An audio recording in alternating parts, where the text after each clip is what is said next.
आज अगर हमारे पड़ोसी मुसलमान हैं तो आज हमें कौन आएगा? अगर हमारे कुछ होता तो हमें कौन, हमें हमारे पड़ोसी ही बचाने आते हैं ना। तो हम हिंदू मुस्लिम करके क्यों मरे? उनके बहकावे में क्यों आते हैं हम लोग?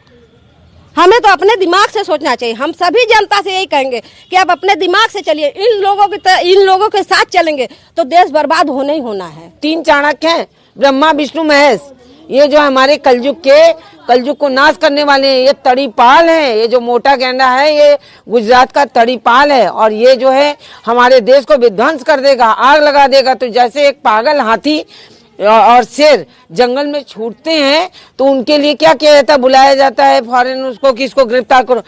क्या कौन सा जाल आए, कैसे आए कि ये मदमस्त जो हाथी घूम रहे हैं हमारे संसद और देश को बर्बाद कर रहे हैं। जो संसद भी है वो भी हम लोग के द्वारा है, हमारे लिए है। ये वहाँ पे मेरे नौकर हैं, हमारे देश का काम करें। ये सारी जनता को कभी कोई आग लगा देते हैं, कभी कोई आग लगा देते हैं। प्रधानमंत्री देश का झूठ बोल रहा है, उसके लिए पत्रिकाएं देश विदेश में डंका बज रहा है। हाय हाय मोदी, कुत्ता मोदी, घर घर मोदी, घर घर कुत्ता, ऐसे करके लोग मोदी के लिए भाषण कर रहे हैं। मोदी को क्या अच्छा लगा रामलीला मैदान में जो उन्होंने कहा कि नहीं एनआरसी कुछ नहीं है और ये शब्द ही नहीं हुआ है। जो हम लोग दिखा रहे हैं वीडियो, प्रत्यक्ष अमित शाह जिंदा गैंडा की तरह बैठ खड़ा होके उस सत्य प्रतीक हमारे भवन में इतने लोगों के सामने वो बोल रहा है कि एनआरसी लागू होगा, पहले सीए होगा। लेकिन उस अनपढ़ को जो जिसका बेटा जो इतना बड़ा अरबपति हो गया इस मंदी में, इस लाचारी में, लोग खाने को भुखमरी में, उसके बेटे का इतना बड़ा व्यापार चढ़ गया कि समझ में नहीं आता है कि इशारा उन्हीं लोग की तरफ है। जब घर से आप नोट निकाल सकते हैं, जो महिलाएं बुजुर्ग अपने घर में रखी थी रख के एकदम छुपा के, जिसका किसी को नहीं मालूम था, उसको निकाल लिया। तो क्या ये पब्लिक जो आप कह रहे हैं घुसपैठिया घुसे हुए हैं उनको निकालने के लिए? मुझे मालूम है इसमें बहुत बड़ी चाल है। इन लोगों ने जो देश के साथ गंदी राजनीति चली है, इनका तो वो होगा कि शायद ही कोई इनके तरफ देखेगा। और बीजेपी अब तो जाएगी तो आने वाली नहीं है, क्योंकि बीजेपी जैसी भ्रष्ट पार्टी कोई नहीं है। बीजेपी एक धोखा है, देश बचा लो मौका है। मोदी जी एक धोखा है, देश बचा लो मौका है।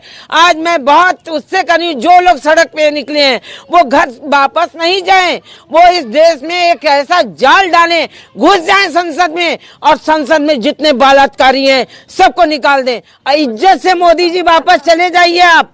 और आप चाणक्य बुद्धि भगोड़े, आप जो अमित शाह जी है, आप तड़ी पार हैं, आप इसको कबूल करिए। वहां गोधरा कांड करके आए थे, 51 लोग तो को भेज दिया था एक दिन पहले, और बच्चों को, कागज बिनने वालों को आपने कार उसमें जला दिया था ट्रेन में बंद करके। मुझे सब मालूम है। आज हमारे भारत देश को मत जलाइए, मेरे बच्चे बहन बेटियों को बचा लीजिए।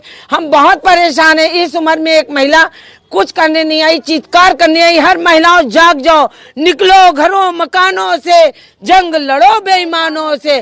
कल लड़े थे गोरों से, आज लड़ेंगे चोरों से। हमारे देश को ये लोग बर्बाद करके छोड़ेंगे। एक खो मोदी, एक खो शाह, एक खो योगी, ये तीनों अंधेर नगरी चौपट राजा, ये सब पूरी जनता को गुमराह कर दिए हैं। और हमारी जनता भी भेड़ बकरियों की तरह जिधर वो हाँकते उधर चले जाते हैं। उनको सेंस, उनकी जो है होता है ना बुद्धि हर लिया, उनके साथ वही हुआ।